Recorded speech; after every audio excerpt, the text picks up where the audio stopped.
Welcome back to Hannity. Four Minnesota residents from a local Somalian community outside Minneapolis will be on trial next month for conspiring with ISIS, plotting to carry out possible attacks here in the U.S. According to federal prosecutors, one of those accused terrorists, Khalid Ali Omar, even conceived a plan to route foreign fighters across the U.S.-Mexican border. All this comes as FBI Director James Comey warned of a possible Brussels-style attack in America within the next 2 years. Watch this. We stare at what happened in Brussels and imagine it as our future that we have to work against. That it could be that the threat they're facing on the continent, and increasingly here in the UK, is the threat that we could face 2 years from now. And we talk a lot and plan a lot and work a lot against that possibility. It's an ominous warning, and joining us now with his reaction is Fox News strategic analyst, Lieutenant Colonel Ralph Peters.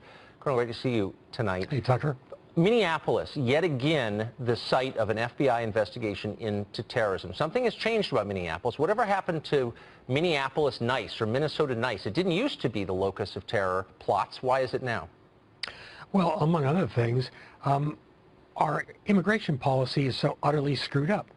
We not only brought in Somalis in very large numbers, we ghettoized them. We allowed them to congregate in one area where they don't have to learn English, they don't have to learn American values.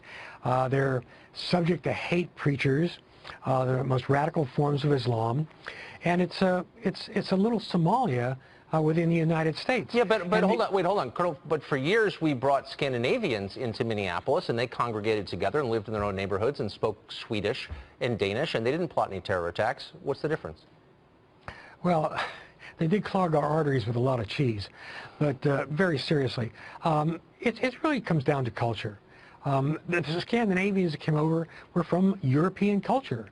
Traditionally, European culture has been our culture. It's American derivative. And to be fair, most Muslims, have done a fair job of integrating. Some of Iranian Americans have done a great job. But the Somalis were undereducated or uneducated, practiced a very, I'd say, primitive form of Islam. And again, they didn't get dispersed. They didn't have to integrate. And that's a fundamental problem. But Tucker, back to the basic thrust of this story, that terrorists are going to be coming across the Mexican border. Well, they're certainly going to try, and they're going to keep trying to come through airports. They'll keep trying to come across the Canadian border because the terrorists desperately want to hit us. I like to say that in the terrorist Olympics, you create a bloodbath in Israel, you get a bronze. Bloodbath in Europe, you get the silver. But if you want to win the terrorist Olympic gold, you've got to kill Americans on American soil, and they will not stop until they do it. Well, that's clearly the case, though I wonder about the threat posed by backdoor immigration when so many of the people who appear to pose threats to the United States came in right through the front door as refugees or on visas or as legal immigrants. Yeah, or as jailbird converts. Actually, you know, most American Muslims want to be good Americans, or at least just get on with their lives.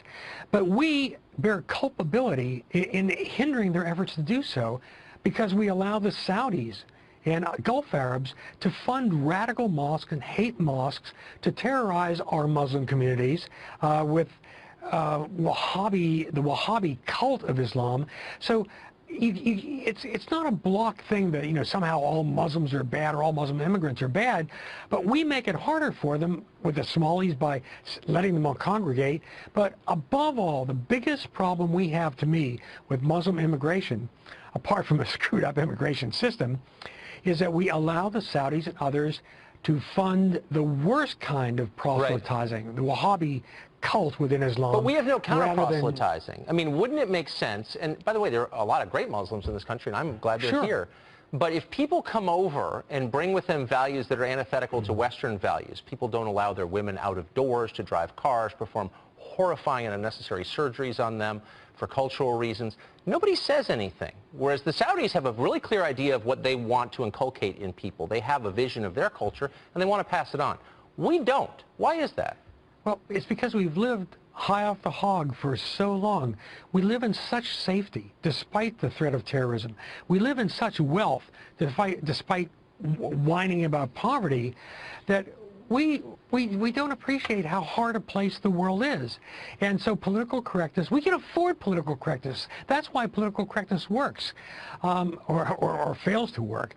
And so in the name of religious tolerance, an utterly perverse version of religious tolerance, we allow the Saudis to proselytize here, but there's no reciprocity. No. We can't fund mosques or synagogues in Saudi Arabia because there aren't any and there aren't going to be any.